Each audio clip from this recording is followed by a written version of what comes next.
Yeah. I think you're I right. I, I I, really don't. I just don't think they have a lot of marbles rolling around upstairs.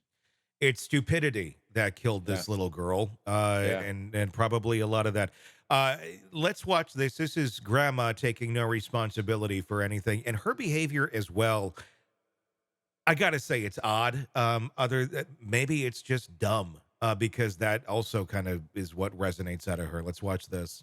We know there's other families doing exactly the same thing somewhere, and I don't want them to have to go through this. There's other families that are giving in nature. How do they know? I don't want to see this happen again. Not to anyone at all, ever. And you said you feel some of the blame, but the blame isn't solely on this family? I No. don't feel like it is. I felt like I was doing the Christian thing. I felt like I checked a registry that failed me.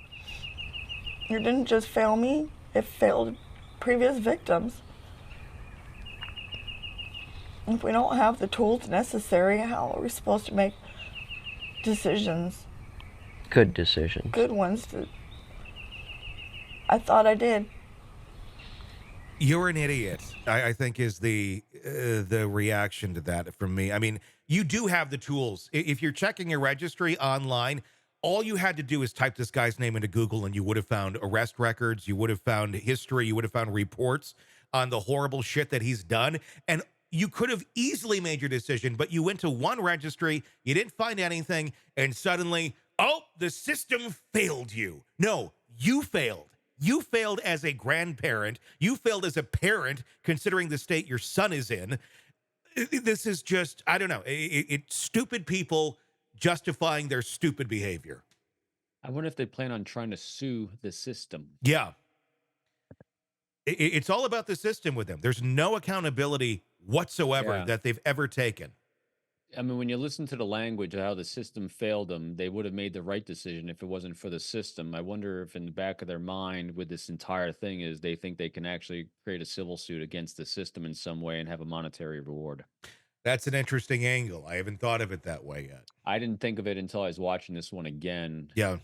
And it's like it doesn't. I mean, I again pure Robin just Yeah. sitting here with Tony conjecture, but it's because again when you're thinking to yourself, why are they doing this way? Yeah.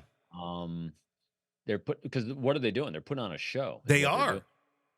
And so why a show? Again, when you're trying to understand someone's behavior, you have to reverse that context. Um, it'll be interesting to see what happens next, won't it? 100%. You can even tell, like, the reporter there's like, what am I doing? Like, what's going Yeah. on here?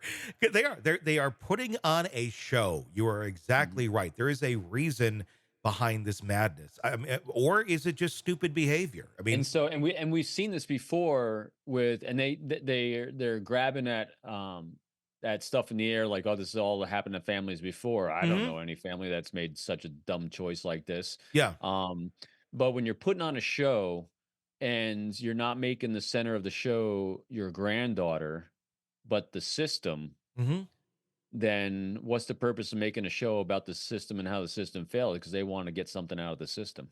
yeah. No, That's why so that's Robin's, 2 cents on that, but it'll be interesting to play out, won't it? it will be. I mean, it's shifting blame, and it's disturbing because I'm looking at It is this disturbing. this shot here right now, and there's a camper in the shot, and I'm Mhm. wondering. They're like, "Oh, a camper way out on the property line." It looks like there's their back door right there. That's the patio door to their home. Oh, he was way back out there, back on the property. Is that the camper the guy lived in? Because they said he lived in the camper in the backyard, and they tried to talk about it as if it's like way out there. It's right there. It's like Mhm. literally you could throw a stone and hit it. There's so much wrong with this. Maybe the explanation is simply stupidity, and then people who don't want to be held accountable for their So, dumb actions. I think it's definitely the stupidity going on here, guilty of their own naivete, and I think they're trying to see what they can do, to capitalize on it. God, Boy, that's such a horrible thing to say, and that's why I'm extremely reticent to, Yeah. but again, we're just trying to understand behavior. That's all we're Yeah. trying to do, is we're trying to understand why this interview is so different than what you expect it to be Mhm. when they lost a granddaughter. I don't know, but that's what just what, again, look at the focus. Yeah. Where's the focus? There's a show. We see the show right there. Look, it's a show.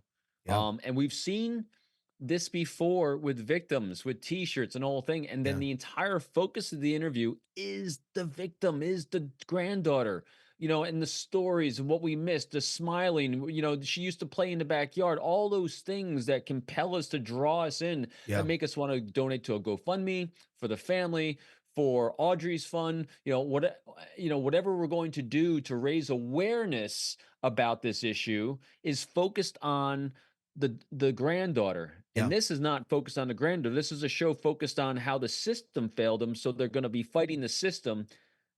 See what I mean? It's Yeah. it's an interesting Yeah. twist of what we don't expect. It's behavior that's not congruent with reality, and it's bizarre. This is I don't want to donate to a GoFundMe after watching this. I want to call law enforcement and go, look at this interview. There's something very wrong here. Yeah. But yeah. Hey, it's Tony Brueski. If you like the podcast, be sure to like, subscribe, and press that bell so you don't miss any of our updates on the cases we're following for you right here at the Hidden Killers podcast from True Crime Today. And thanks